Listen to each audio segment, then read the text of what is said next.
Nakikiramay po ako sa pagkawala ng asawa niyo. Masakit para sa amin ang pagkawala niya. Kailan pala namin makukuha yung mga ipapamana niya sa amin? Ipaprocess pa po namin yun, ma'am. I-update na lang po namin kayo. Sige po, attorney. Sakit ng pagkawala niya. Nay, tignan mo, may medal ako. Oh, ano namang paki ko dyan? Di ka ba proud sa akin? Hindi. At wala akong paki sa'yo. Iniwan ka na ng tatay mo, di ba?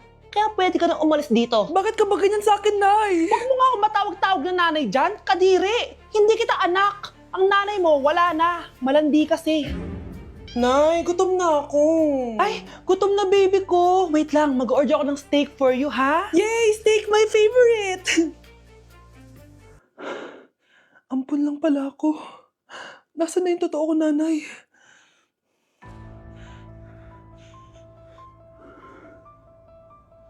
Tulog sila.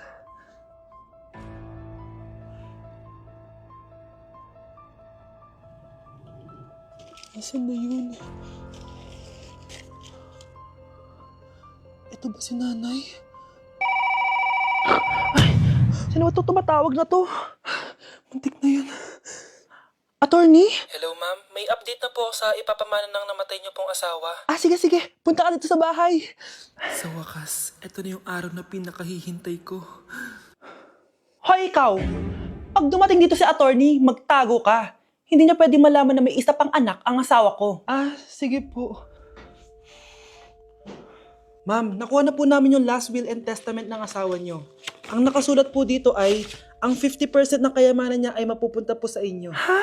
Mali ata yan, attorney. Dapat 100% ang mapupuntang kayamanan niya sa amin. Kami lang ang pamilya niya eh. Bali ma'am, ang nakasulat po kasi dito ay ang isang 50% po ay mapupunta sa isa niyang anak. Ano?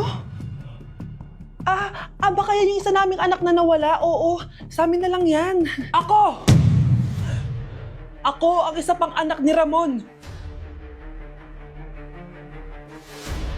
Nandito ako sa Japan at kakain tayo kasi di ako makatulog, guys. Time check, 1 AM na. Imbis na natutulog, kakain tayo. Buti na lang talaga sobrang lapit lang ng Family Mart sa hotel namin. Ito yung hotel namin, tapos ito lang yung Family Mart. Diba sobrang lapit? Sobrang daming pwedeng bilhin, oh. Daming onigiri, oh. Kuha tayo neto. Mukhang masarap tong chicken and vegetables. Hindi naman ako sobrang gutom. May mga gusto lang ako itry. Kuha tayo netong favorite kong drink. Try naman natin tong blueberry na flavor. Tapos ganito din yung Yakult nila dito. Actually, pampatulog pala to. Akala ko Yakult talaga siya. Ito muna bibilin ko dito. Hanap tayo ng 7-Eleven. Ito guys, may nanap ako 7-Eleven. Parang masarap to, oh. Mukha siya lasagna. Tikman natin. Dito na lang natin siya kainin sa labas. Parang fantasy din kumain dito sa kalsada nila. Sobrang safe dito sa Japan, promise. Unahin na natin tong sushi. Alam nyo ba, kahit maglakad kayo mag-isa dito, sobrang safe, promise. Walang mga haras sa inyo. Walang kriminal, ganyan. Kaya ang sarap maglakad sa labas kasi alam mong safe ka, di ba? Tapos, sobrang babait pa ng mga Japanese. Swear. Pero sabi naman ng ibang Japanese, parang mas lang nila yon, pero ang totoo, ginajudge ka nila. Pero at least, di ba, mabait sila. Di ka gaya na pumunta ako ng Hong Kong, sobrang susungit ng mga tao, sisigawan ka pa. Kapag may hinahanap ka, talagang tutulungan ka nila. Tapos palagi silang nakasmile. Kaya promise, Japan talaga yung favorite country ko. Last bite. Okay, next natin tong parang lasagna. Guys, sobrang bango. Sobrang sarap ng itsura niya. Tikman na natin. Ang sarap! Ito din yung gusto ko sa Japan. Sobrang sarap ng mga pagkain nila. Like, promise. Wala pa kami natitikman dito sa Japan na hindi masarap.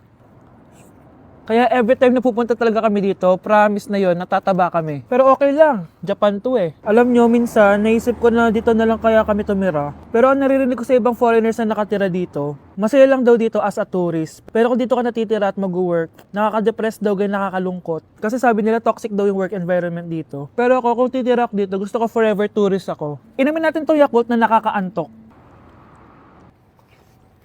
Last bite! Pabalik na ako ng hotel guys and inumin na natin to favorite nating drink.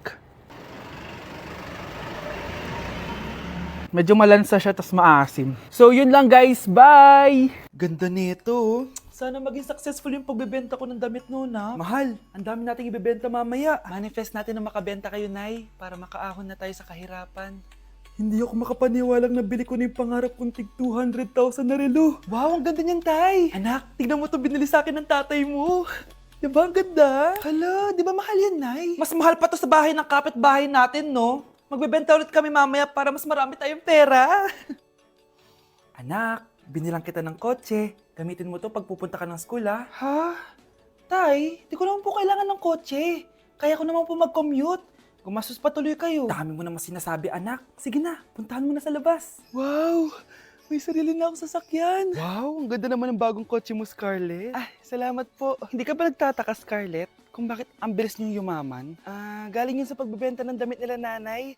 Ang dami na nga nila mamahaling gamit ngayon eh. Sure ka ba? Na damit lang ang tinitinda nila? Nay, bumabagabag talaga sa isip ko kung bakit ang bilis nating yumaman. Ano ba talaga binibenta niyo ni tatay? Ano ka ba anak? Malaki talagang kita sa pagbebenta ng damit. Pero nay, wala nang pero-pero. Hindi ka ba masaya anak? Na mayaman na tayo? Na nabibili natin lahat ng gusto natin? Sige na, mag-aayos pa ako ng benta ko. Mahal, nakauwi ka na ba?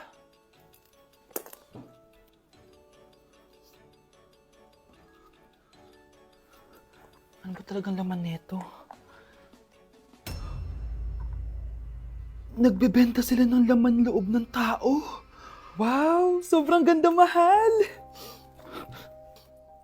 Buti naman nagustuhan mo, mahal. Nga pala, kinuha ko na yung laman loob ng kapitbahay natin. Si Rosa? Malaking pera na naman to. Mahal, hindi dapat malaman ni Scarlett to, ha? Ano yun? Nasaan yung ledger? Nandito lang yung kanina. Ba't mo winala yung ledger, mahal? Nandun lahat ng mga sikreto natin. Sinong tao dyan? Iniisip mo pa rin ba yung sinabi ng dati mong asawa? Baka totoo nga. Na isa lang akong hampas lupa. Na hindi nagaganda ang buhay. Ano ka ba? May anak ka na umaasa sa'yo. Tsaka, magkakatrabaho ka na, di ba? Hindi ko na alam. Sobrang bigat na. Pero salamat, Susan. Napagaan mo loob ko.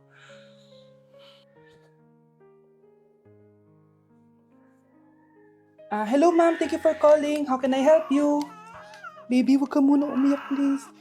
Sorry, ma'am. Ako muna bahala kay Scarlett, ha? Mag-focus ka lang dyan. Thank you, Susan. Yes, ma'am. I will help you. Scarlett, pagtanda mo, magiging proud sa'yo ang tatay mo. Tay, papasok na ako ng school, ha? Grabe na talaga, anak ko. Oh. Dalaga na talaga. Proud ako sa'yo, anak. Mas proud ako sa'yo, Tay. Kasi kahit sobrang hirap ng buhay natin dati, nakaya mo.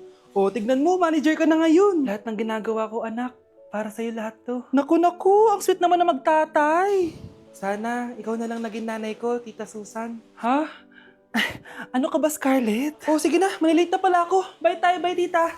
Hi, first day of school. Sana maging masaya tong chapter ng buhay ko. Kailangan may picture ako. Hoy, cellphone ko! Akala mo ba makakatakas ka? Balik mo yan. Miss, cellphone mo ba to? Cellphone ko. At doon nagsimula ang kwento naming dalawa. Sa susunod kasi, mag-ingat ka. Salamat ha. Simula nun, palagi na kami sabay kumain. At syempre, nagsishare ng baon. Palagi din kami tumatambay pag walang teacher at pinagchichismisan namin ang mga classmates namin. Sabay din kami umuwi hanggang sa... Uy, Scarlett! Tara, sabay na tayo umuwi. Sige, tara. Kunin ko lang yung mga gamit ko, ha? Oh, kanino galing yan? Ito, binigay nung crush ko. Wow, ganda. Oh, tara na, uwi na tayo, ha? Di na pala ako sasabay umuwi. May gagawin pa pala ako. Sige na. Hoy, sabi mo sabay tayo umuwi. Ano nangyari dun? Nay, bakit po? Mga sinungaling kayo? Paano niya nagawa sa akin to, ha? Nay, anong sinasabi mo? Hindi namin maintindihan. Ikaw, Scarlett, sabi mo doktor ka, di ba?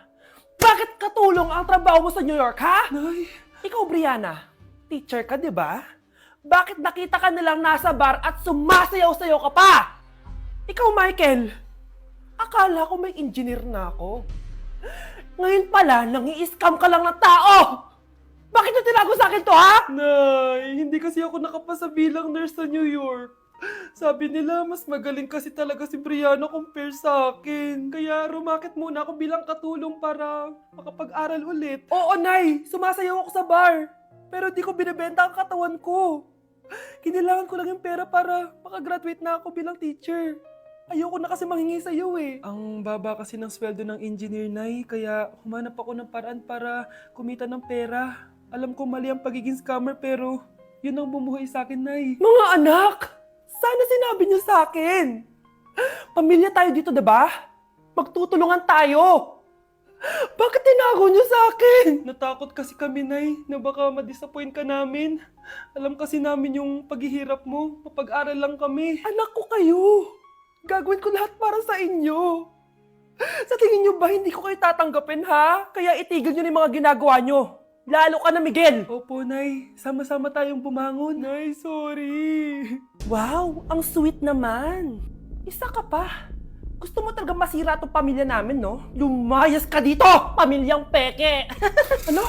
Palibhasa, di ka mahal ng pamilya mo. Mga ate, kuya, proud pa rin kami sa inyo.